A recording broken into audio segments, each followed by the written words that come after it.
नमस्कार। आज online class में हम बीएड द्वितीय वर्ष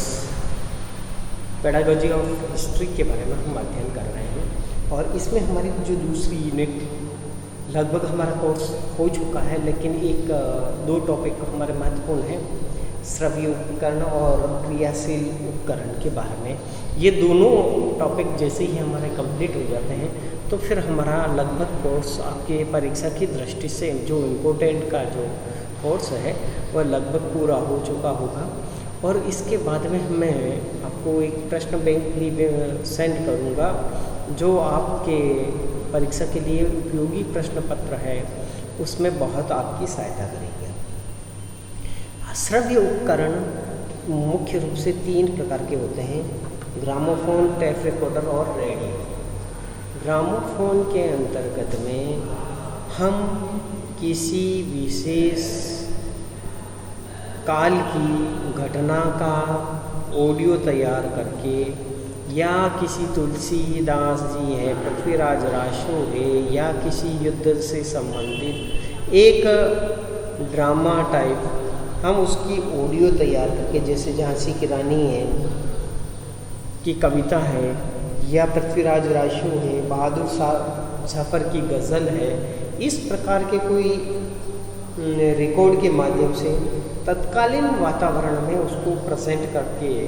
हम उसका ऑडियो तैयार करके बच्चों के सामने ग्रामोफोन के माध्यम से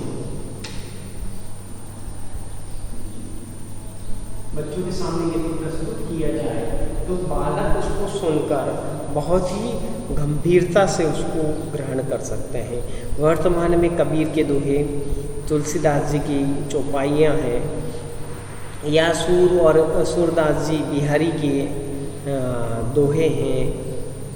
इसके अलावा हम देखते हैं कि पृथ्वीराज राशो है, या हम बहुत सारे ऐसे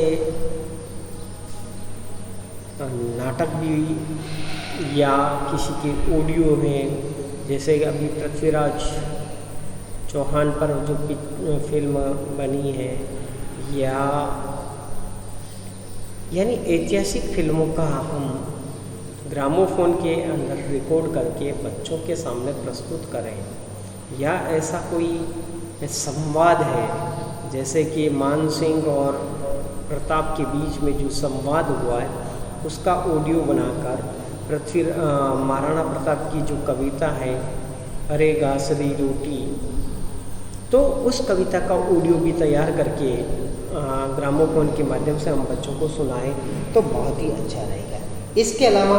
टेप रिकॉर्डर, ग्रामोफोन धीरे धीरे कम होता जा रहा है और वर्तमान में टेप रिकॉर्डर का प्रचलन अधिक हो रहा है। और टेप रिकॉर्डर के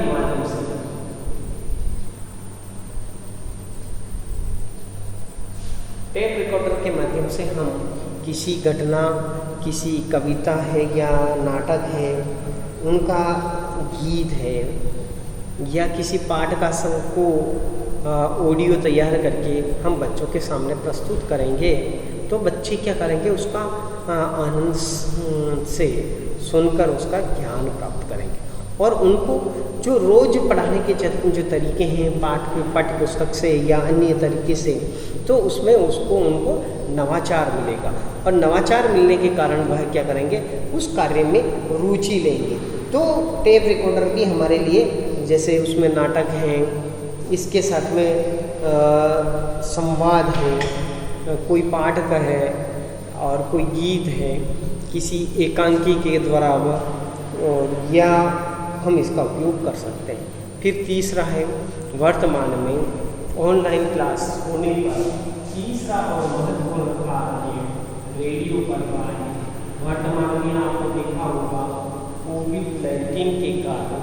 रेडियो पर कक्षा 1 से लेकर कक्षा 12 तक के पाठ योजना तैयार करके उसका ऑडियो तैयार करके बालकों के सामने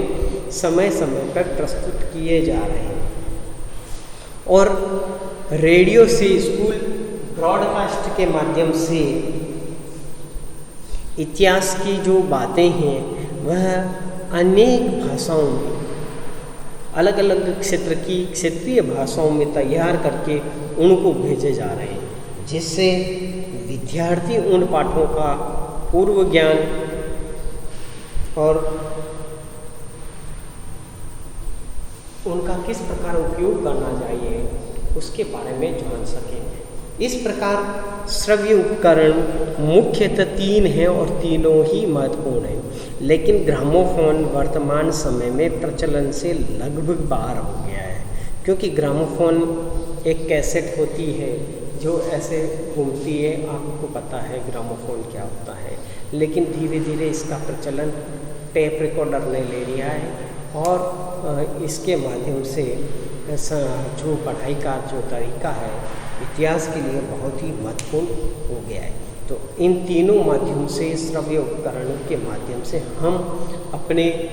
विषय को प्रभावी ढंग से बच्चों के सामने प्रस्तुत कर सकते हैं। धन्यवाद।